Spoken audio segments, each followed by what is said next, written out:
বাবা সবাই একটু সাহায্য করেন না। আরে লোক ভালো লাগে না। আই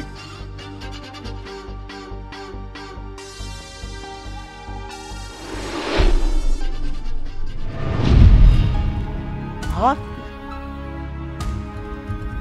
তুমি তুমি রাস্তায় ভিক্ষা যাচ্ছ মানে? না না স্যার, কি আপনার নামটা আপনার চিনি না স্যার, আমার যাইতে দেন স্যার। আরে কি বলতেছো তুমি? তুমি আমাকে চিনতে পারতেছো না, কিন্তু আমি তো তোমাকে চিনতে পারছি। তুমি আমার জন্মদায়িত্ব না, আমি তোমাকে চিনতে পারবো কিন্তু কথা নাকি? আপনার ভুল হয়ে যাচ্ছে স্যার, আপনার টাকা আমার লাগবো না, আমি জানি স্যার, আমি যাইতে দেন। মা, আমার কোথাও ভুল হচ্ছে না, তুমি তার আগে বলো তুমি রাস্তাঘাটে ভিক্ষা করছো, সত্যি কথা বলো। কেউ কথা বলছো না কেন?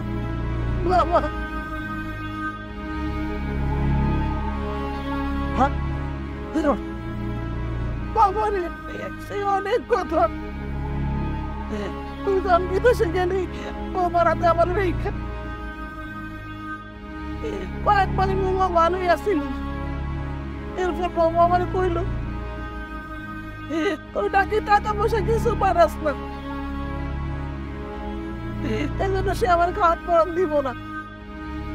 আমার যে অনেক কাজ করে তো, অনেক অত্যাচার করতো, ঠিক মতো খাওয়াতে দিত না, আমার গায়ে হাতও তুলতো মাঝে মাঝে।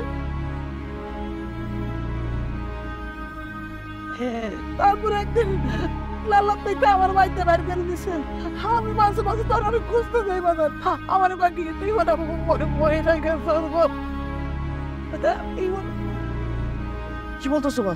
আমি বিদেশ থেকে পরিশ্রম করে তোমার জন্য টাকা পাঠাচ্ছি, তোমার জন্য আলাদা টাকা পাঠাচ্ছি, তুমি যেন ওষুধ কিনতে পারো, তুমি যেন আরাম হয়ে থাকতে পারো।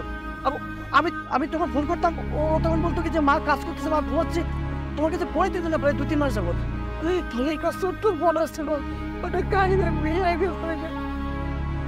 আমি কত কইছি আমার পুতুল একটু কথা কয়ে দাও, কয় কি তুই তো নাই তো নেই, কার লাগে কথা কয়ে দিব, তোর মন আর সমচন্দ্র খানে লেগেছে বাবা, তোর মতির প্রতি একটা করে পুরুষ লোক মাঝে মাঝে করে নিয়ে আমি জানি কিছু কইতে চাই, তাহলে আমার মনটা কি বলতেছো?